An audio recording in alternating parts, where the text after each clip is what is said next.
nós lhe rendemos por tudo que o Senhor já fez nesta noite.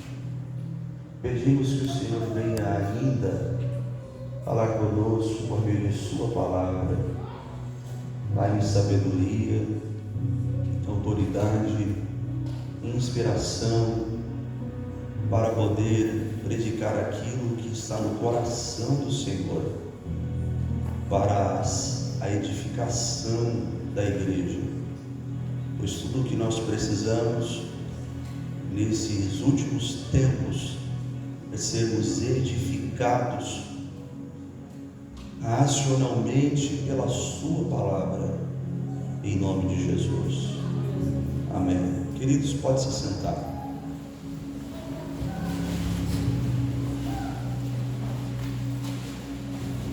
Amados, nós temos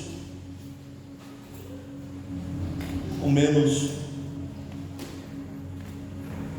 150 salmos canônicos na Bíblia. A palavra salmo, ainda no singular, vem da palavra Tehilim, no hebraico, que é o mesmo que cânticos, poemas.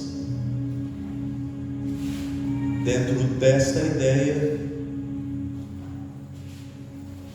nós somos levados pelo hábito e costume judaico, desse termo hebraico Tehilim, que salmo só sai do coração de um verdadeiro adorador.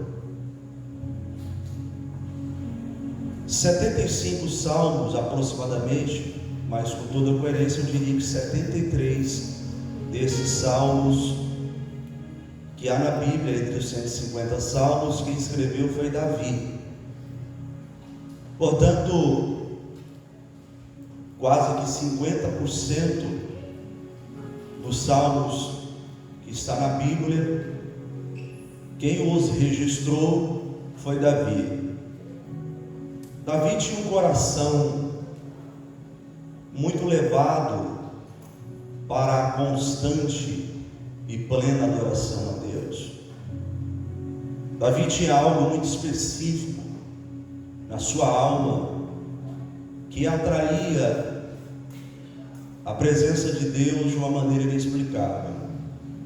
Então, verdade é que ainda no seu período de pré-adolescência para adolescente, quando ele tocava o seu instrumento, que era uma harpa, muito provavelmente ele não tinha muita técnica musical ainda, mas na sua simplicidade ele conseguia trazer paz a um homem poderoso que era o governador da sua nação na época, que era Saul, que estava sendo perturbado por um espírito que Deus o envia depois que ele vem desobedecendo as ordens de Deus. Davi era um desconhecido, mas é levado ainda muito cedo para o palácio para poder tocar a sua harpa e trazer paz ao coração de Saul. Então Davi tem dentro da sua alma a adoração perfeita a Deus, que traz paz à alma mais perturbada que possa existir no momento. Somente quando Davi adorava é que Saul tinha paz. Provavelmente o clonazepam de Saul na época era a harpa de Davi tocando, porque se Davi não tocasse, não haveria nada, nenhum ansiolítico hoje, dos mais poderosos que possa haver, conseguiria entorpecer a mente de Saul para descanso. Mas quando Davi tocava a sua harpa, Saul tinha tranquilidade para descansar. O chamado de Deus na vida de Davi foi um chamado diferenciado. Ninguém teve um chamado tão grande, tão poderoso entre os reis de Israel como Davi. Davi é um marco no que tange a um monarca para o povo judeu. Mas Davi, por ser chamado por Deus, passou muitas perseguições assim que ele recebeu a unção. Porque enquanto você não é ungido de forma literal, pública, os seus problemas vai ser apenas lidar com os ursos, vai ser lidar com os leões. Mas depois que você é ungido de maneira pública, você terá que lidar com a inveja dos seus próprios irmãos. Às vezes a unção é um problema, porque enquanto você está escondido, mais fácil é lidar com ursos e com leões do que lidar com a inveja de seus irmãos. Enquanto Davi está no deserto, sem receber a unção pública, Davi apenas mata urso e mata leões. Mas depois que Davi recebe a unção, ele vai ter que lidar com a inveja dos seus irmãos e com a perseguição da maior autoridade da época, que era Saul. Depois disso, Davi não teve mais paz. Depois disso, Davi não teve mais tranquilidade. Davi passa a ser um foragido, sem ter cometido crime algum contra o rei, somente pelo fato de Deus ter olhado para ele e ter dito: eu encontrei um homem que é segundo o meu coração. Enquanto Deus não faz essa declaração, Davi está em paz. Tem que matar urso, tem que matar leões, mas ele sabe muito bem lidar com isso. Agora, depois que Davi é ungido, depois que Davi recebe a unção, sem ter cometido nenhum crime, ele vai começar a ser um foragido no meio da sua nação, porque tudo o que Saul quer é fazer com que Davi seja morto, antes mesmo do povo entender que Deus o separou para ser rei no seu lugar. Então Davi está sendo perseguido por Saul, pelo seu exército, constantemente. E quando o rei Davi começa a escrever muito dos seus salmos, Davi se depara em uma situação muito difícil, porque no Salmo de número 56, os irmãos vão perceber que Davi está sendo perseguido por Saul. E quando Davi está sendo perseguido por Saul, ele está tentando se esconder, porque ele sabe que muito dificilmente alguém vai ter capacidade de escapar da ira de um rei que tem um exército extremamente poderoso, como era o exército que Saul comandava. Então aqui Davi está sendo perseguido pelo exército, e quando Davi está sendo perseguido pelo exército de Saul, Davi está constantemente clamando a Deus, para que Deus o livrasse, para que Deus o guardasse.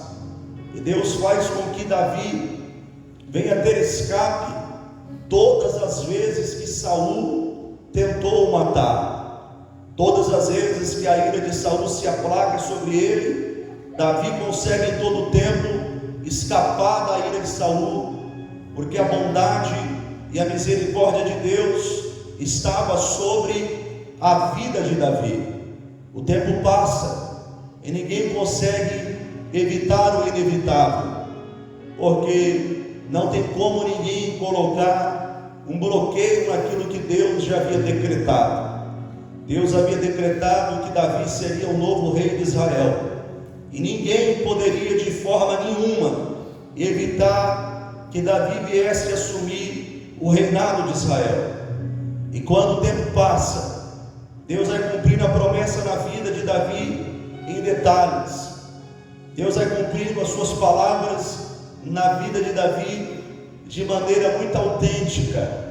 Deus não está preocupado com a perseguição que está sobre ele, mas Deus vem realizando com que os passos de Davi possam ser passos firmados, passos de um homem que é bom. Tanto que a Bíblia diz que os passos de um homem bom são confirmados pelo Senhor. E as passadas de Davi na terra são passadas que estão sendo autenticadas por Deus. Deus está dizendo: ninguém mexe com Davi, ninguém para Davi, porque eu escolhi Davi para uma missão muito grande. E o tempo vai passando, Davi vence a ira de Saul, mas depois que Davi vence a ira de Saul e que ele assume o reinado de Israel, Davi vai ter que lidar com a perseguição também dos filisteus. Os filisteus sempre odiaram Davi, primeiro porque Davi destruiu, matou, na idade aproximadamente de 16 para 17 anos, o seu maior herói, que era Golias. Muito provavelmente Golias não era filisteu. Golias, ele foi criado na terra dos filisteus e foi criado para ser um exterminador, porque Davi foi o homem que exterminou Golias, mas até o presente momento ninguém havia vencido Golias.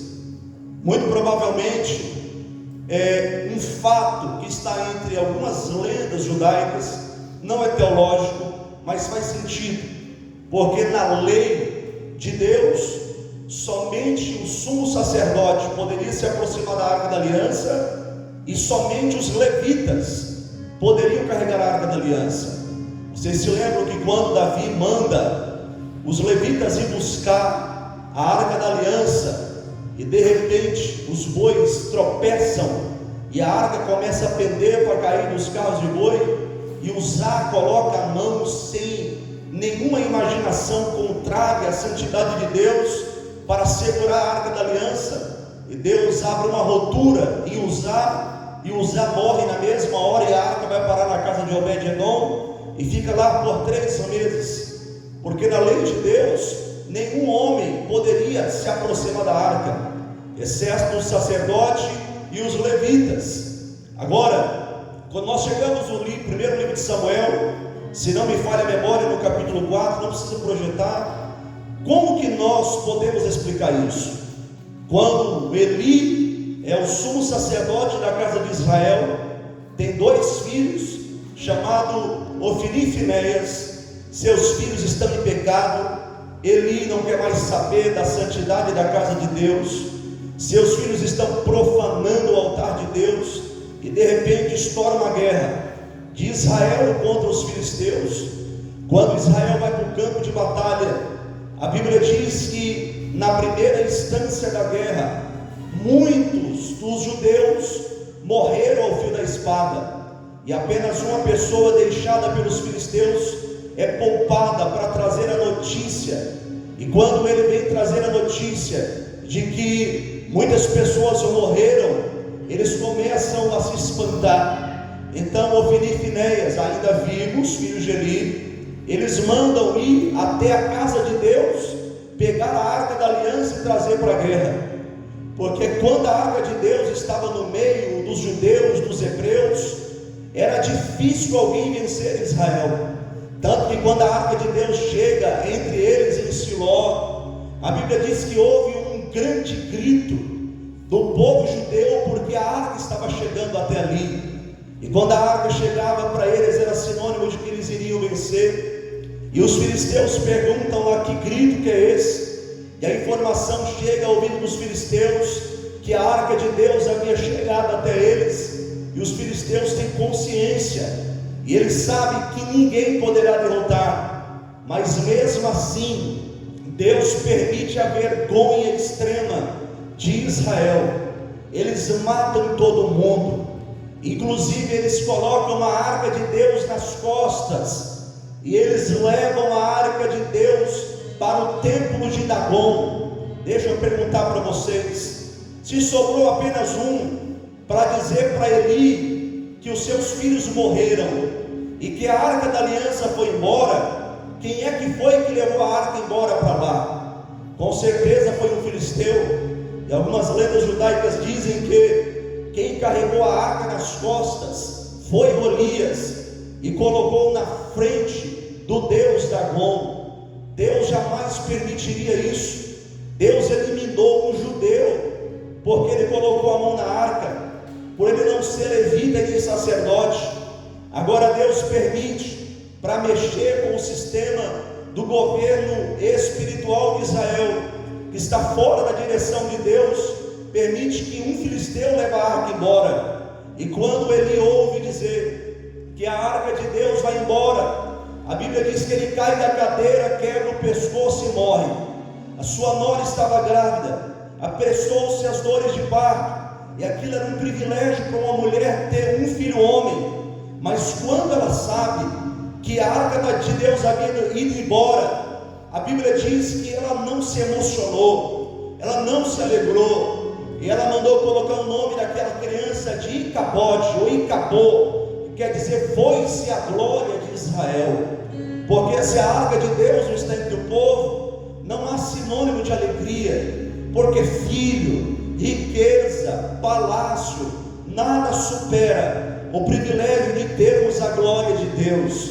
Isto foi o que passou-se na mente daquela mulher. Agora, amados, Davi ainda menino, adolescente, ele enfrenta Golias. E vocês se lembram que Golias, ele desce durante 40 dias, todos os dias, de manhã e pela tarde, para afrontar o povo de Israel. E eles iam justamente, ou ele ia justamente no período em que eles recitavam o Shema hebraico. Em que consistia o Shema, pastor? Era justamente no período da manhã e ao fim da tarde, aonde alguém ali regia o Shema, pedindo a Deus que desse paz para Israel. Mas justamente no momento que eles queriam paz, era o momento que Golias afrontava eles para a guerra e dizia: dai-me um homem, se ele me vencer, nós seremos por servos, mas se eu vencer, vocês serão nossos servos. Amados, ninguém tinha coragem de descer no vale para guerrear contra Golias. Algumas pessoas dizem que o exército de Israel era medroso. Na verdade não era. Eles estavam na cabeça, lembrando da história, quem é maluco de descer nesse vale para guerrear contra Golias? Golias é um homem que matou os filhos de Eli, Ofni e Finéias, matou mais de 30 mil homens em Siló, e pior, ele carregou a arca de Deus nas costas e Deus não o feriu. Quem é que vai descer lá para guerrear contra ele? Ninguém tinha coragem. Na verdade, Deus estava planejando uma maneira de exaltar alguém que ninguém olhava, porque quando Davi ia levar comida para os seus irmãos, sempre que ele chegava com a alimentação, os seus irmãos o questionavam, o humilhavam, até o momento que ele vê Golias afrontando o exército de Deus vivo, e ele diz: quem é esse incircunciso para afrontar o exército de Deus vivo?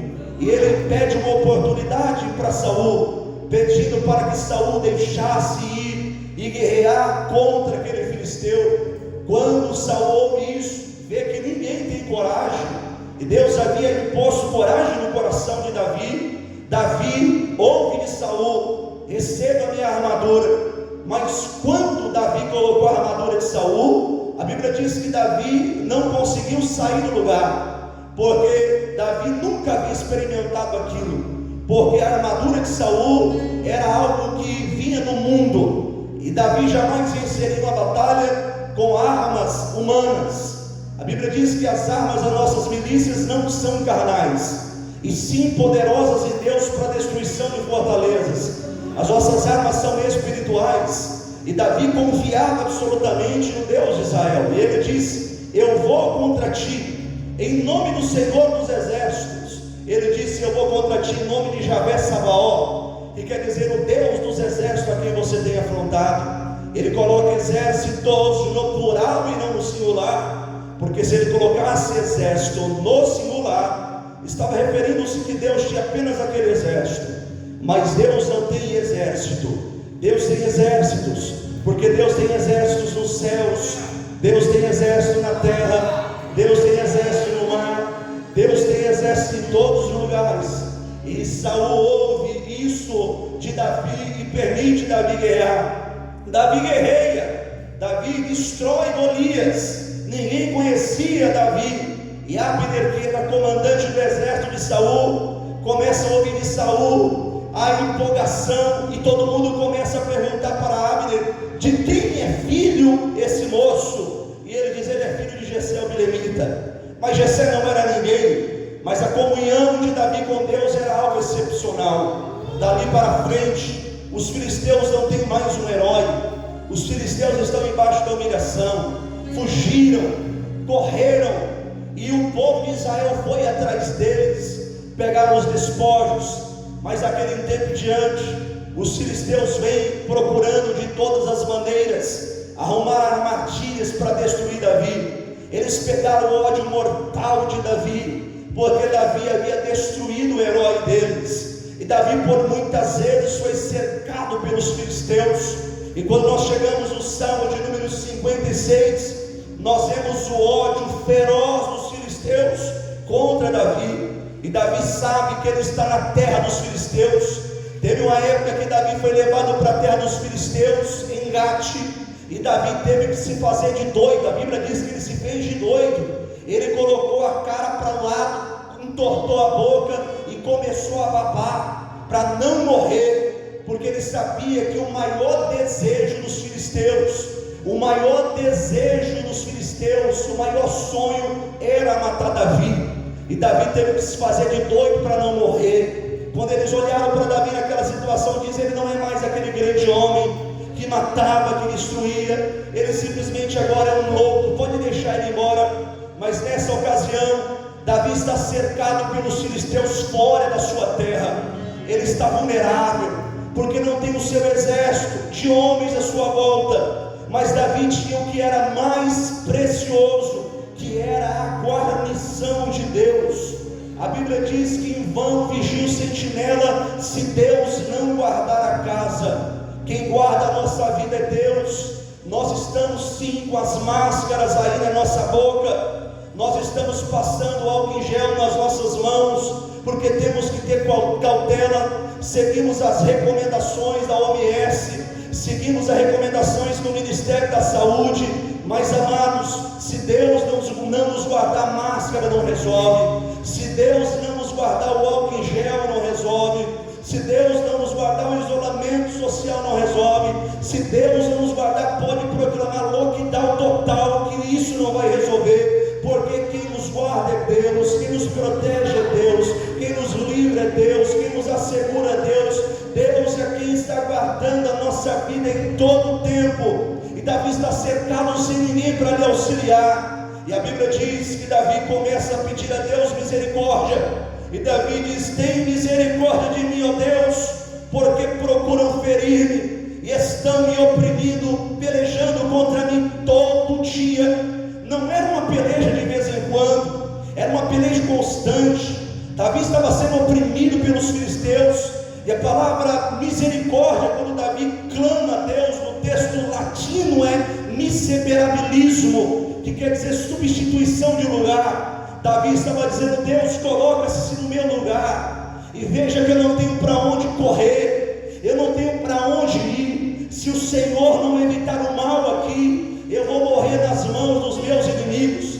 E isso não era algo que Davi queria, porque Davi mesmo disse uma vez: melhor é cair na mão de Deus do que cair nas mãos dos homens. Deus sabia que o coração de Davi estava voltado para morrer nas suas mãos e não nas mãos dos seus inimigos. Então ele clama a Deus e diz: Deus, todo dia os meus inimigos estão me oprimindo. Eles não paravam, eram dioturnamente procurando tirar a vida de Davi, tentando matar Davi em todo o tempo. Mas Davi não perdia confiança em Deus.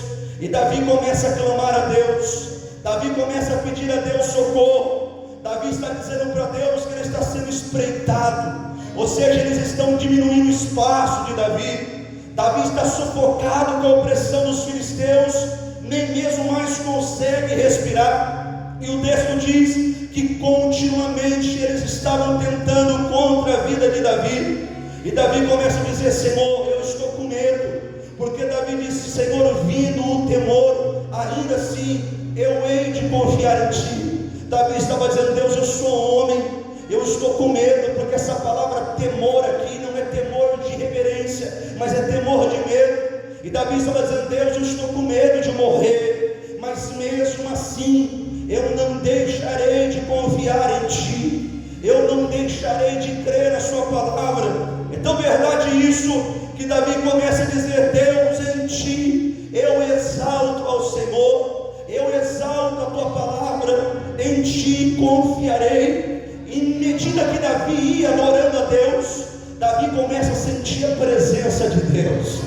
Davi começa a sentir o Espírito Santo, porque quer, irmão, aliviar a opressão, quer aliviar a aflição. Comece a cantar em meio às suas dores, comece a adorar em meio à opressão que você está vivendo. O Espírito Santo vai te visitar, o Espírito Santo vai se achegar a ti, e você vai começar a sentir a presença dele. Uma leveza vai tomar conta da sua alma, e você vai ver Deus agindo ao teu favor. Quando Davi começa a adorar a Deus, quando Davi começa a exaltar a Deus, as lágrimas começam a rolar nos olhos de Davi, e Deus começa a se aproximar ainda mais de Davi.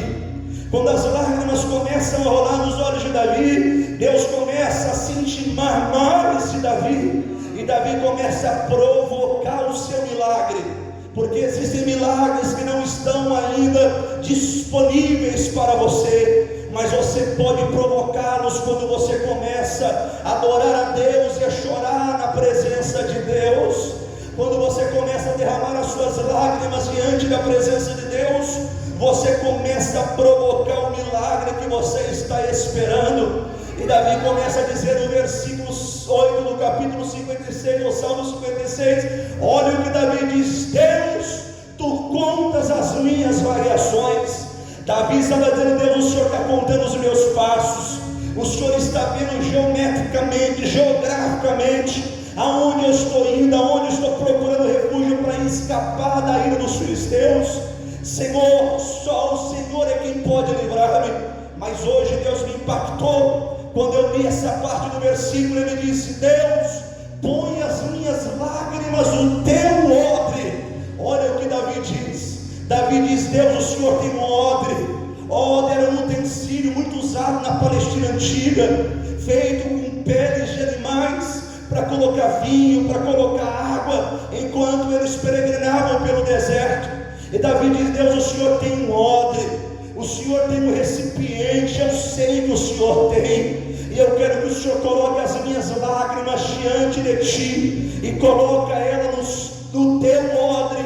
Amados, quando eu li isso, eu fiquei extremamente impactado, porque Deus começou a me mostrar que Deus tem um odre, e que Deus pega as lágrimas do aflito e coloca no seu odre. Quando você chora, em meio à sua provação, as suas lágrimas não simplesmente secam-se a vapor ou caem no chão à toa, não, elas são levadas até o odre de Deus, elas ficam dentro do odre de Deus. E o que mais me deixou impactado é que Davi diz assim: elas não estão no teu livro. Eu disse: Deus, como isso? E Deus me falou: meu servo, eu tenho um livro, e nesse livro eu escrevo cada palavra dita por lágrima dos meus filhos.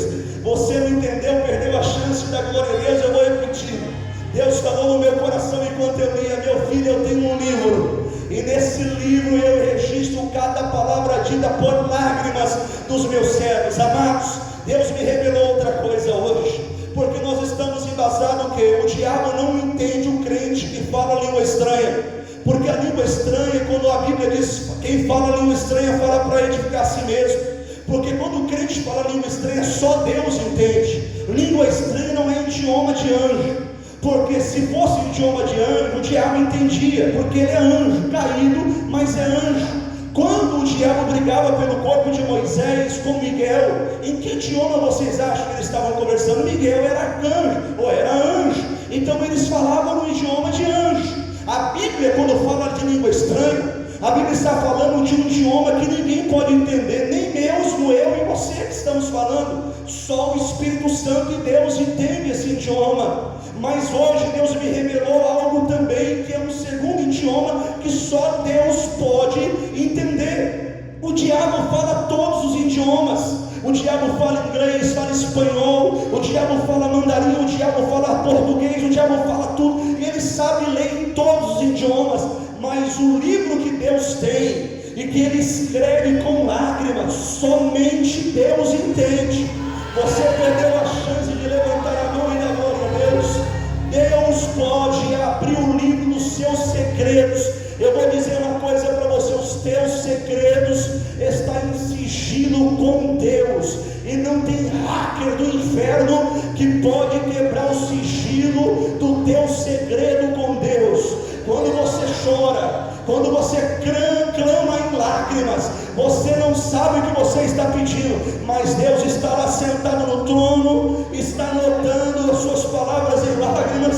Eu fico pensando que de vez em quando, porque a Bíblia diz que os 24 anciãos, eles andam ao redor do trono, eles não andam de frente do trono, eles andam ao redor do trono, cantando santo, santo, santo, santo, santo é o Senhor. Então eu imagino, não é bíblico, mas apenas para você entender, que de vez em quando, um dos 24 anciãos dá aquela bisbilhotada. Sabe quando você está com o celular na mão assim, e aquele chique dá aquela olhada para ver o que você está escrevendo? Isso aqui não é questão de bisbilhotar, é apenas para interagir profeticamente com vocês. De vez em quando eu imagino que os 24 anciãos está lá, está olhando para Deus, e eles cantando santo, santo, santo, santo. E isso não empolga tanto Deus quanto aquilo que Deus está escrevendo. E de vez em quando eu acho que eles ficam encucados, eles ficam pensando: nossa, nós estamos aqui, estamos cantando santo, santo, santo para Ele, e parece que Ele não está nem ouvindo o que nós estamos dizendo. O que está ocupando Ele? E de vez em quando eu acho que um dos 24 anciãos, um dos mais íntimos, para Deus não ficar chateado com ele, dá uma bisbilhotada: você está escrevendo um monte de coisa lá que eu não estou entendendo nada do que ele está escrevendo. Se ele estivesse escrevendo em hebraico, eu entendia. Se ele estivesse escrevendo em aramaico, eu entendia. Se ele estivesse escrevendo em latim, eu entendia. Mas ele está escrevendo uma linguagem lá que eu não entendo o que ele está escrevendo, e isso está atraindo mais atenção dele do que a nossa adoração. Pastor, o que é que faz atrair mais atenção de Deus do que a adoração dos 24 anciãos? É as tuas lágrimas que estão caindo. Você está chorando e Deus está lá anotando cada lágrima. Você está aflito e Deus está dizendo lá: a sua aflição está marcada para ser respondida com uma grande vitória. Está perdendo a chance da glória, hein? A sua aflição, a sua lágrima está sendo anotada